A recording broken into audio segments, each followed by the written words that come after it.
So today's video is about this very blue, very sparkly guitar.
There it was, and here it is.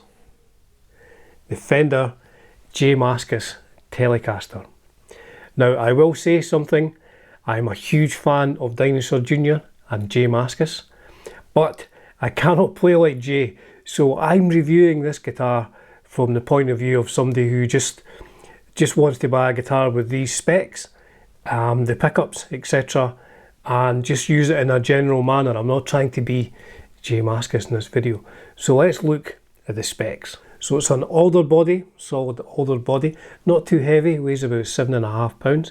It is a polyester gloss finish on the body, standard Fender scale, 25.5 inches. The neck radius is 9.5 inches, and it's a kind of C profile. Now the neck is different from the body in terms of finish, and it is aged as well. So the neck is nitrocellulose finish. Now let's have a quick look at the aging on this. So it's like aged around the top of the headstock, like if you'd maybe banged it off a cymbal or something like that when you're on stage rocking away. So it is, yeah, it's kind of aged around the edges of the headstock, and the fingerboard itself, the maple fingerboard, or fretboard, do we say fingerboard, fretboard? The maple fingerboard is also aged as well. I mean, not hugely aged, I mean, not sorry, Fender custom shop, just a kind of light aging through the lacquer, and it feels really comfy. Let's look at the neck specs, the nut width and the neck profile at the 1st fret.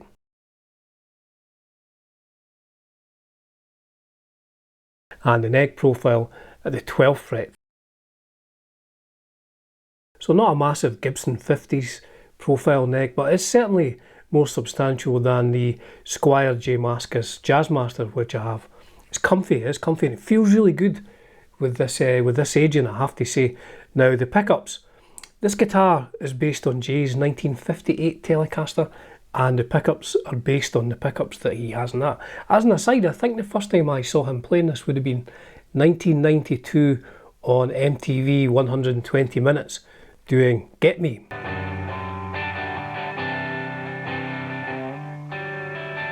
And even then I was thinking, man, that's a beautiful looking guitar.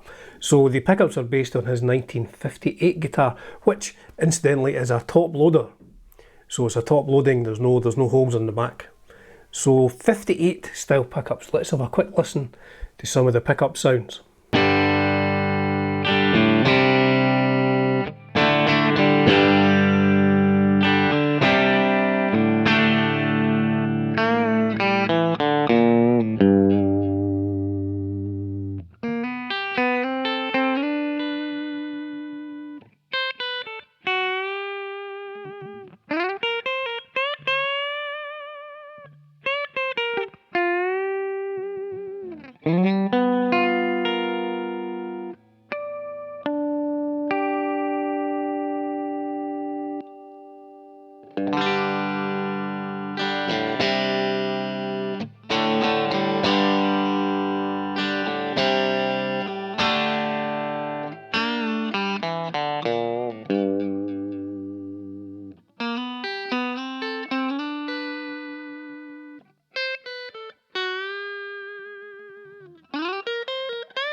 Now you may have noticed in the middle position there's a slight quackiness.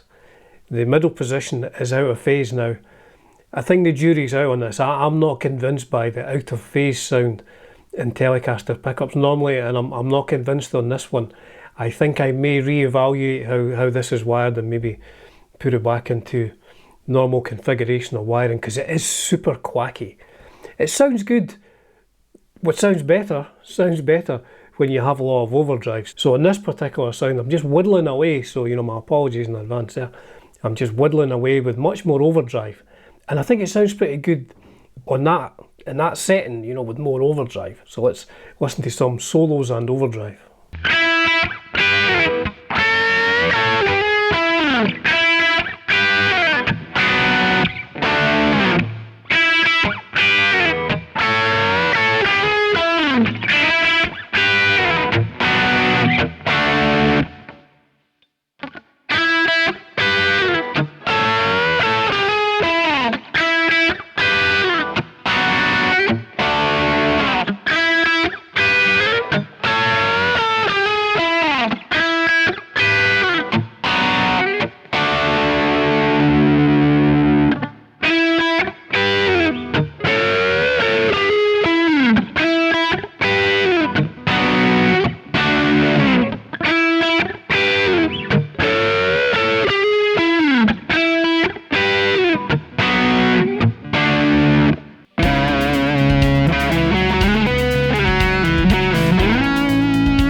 So bridge, neck sounds are really good. Like I say, the middle position, I don't know. Let me know your thoughts on this, because I've seen a few reviews where people are saying, I don't know about this middle sound. It maybe sounds good with like a Big Muff. Now at the end of this video, I have done a kind of pseudo Big Muff sound, soloing away. Not like J Mascis, but certainly the same sort of ballpark sound with a muff. So let me know what you think. What do you think of the out of face sound? You know, I don't know. So the good things, big jumbo frets, very comfortable neck. It looks fantastic. The pickups individually sound very good to my ears. In the middle, I don't know. Now I purchased this second hand, so I'm only going in the condition it arrived in when I got it. But there was a couple of things. The frets above the 12th fret were almost unplayable. Now I don't know if that's the traditional Fender hump, as they say, but I had to do quite a bit of fret work to get this playable beyond the 12th fret. I don't know if this is something that happens to these guitars, or if it was this particular model, the previous owner maybe done something, I don't know, but certainly the hump on these frets above the 12th fret was pretty bad.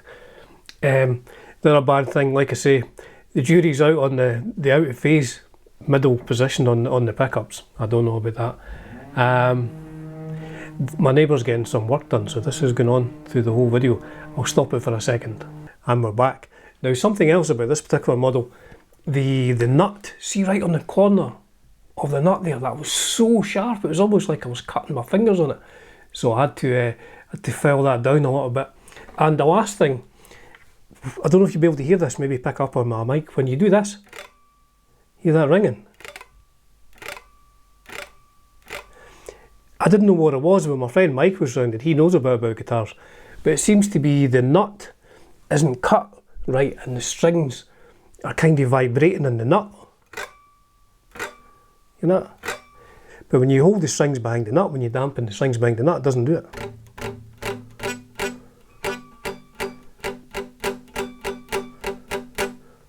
It's almost a new tune. So yes, I need to kind of sort that nut out. I need to sort my nut out, and I don't know what it is. It's maybe just not sitting right. So yes. So to sum up, very, very nice. I wanted one of these for ages, but I mean they're quite expensive for a Mexican Telecaster compared to other Mexican Telecasters. So I waited till I saw one that I thought was a good price second hand, and I got this. I did have a bit of work to do. Like I say, the frets were in very bad condition beyond just above 12. I mean, it's fine if you don't want to do any solos, which arguably maybe that's how I should do my videos without any solos. It was okay, but I had to do quite a bit of leveling to get that done. The sun's going out a bit, that's why it's getting dark. But other than that, I really like it. I really do like it. I may change the pickup configuration and get the middle position just back to normal, because it sounds good when Jay does it. I don't think it sounds good when I do it. So the final part of the video, I put a Big Muff in front of a Marshall stack on a Kemper. I didn't do it in my room, and I wailed away for a couple of minutes over this track, so you can hear a pseudo J Mascis Big Muff Marshall type of sound on a J Mascis Telecaster by the good folks at Fender. As ever folks, it's a privilege and a pleasure bringing you content on Dunsy's Guitar World. Cheers for now.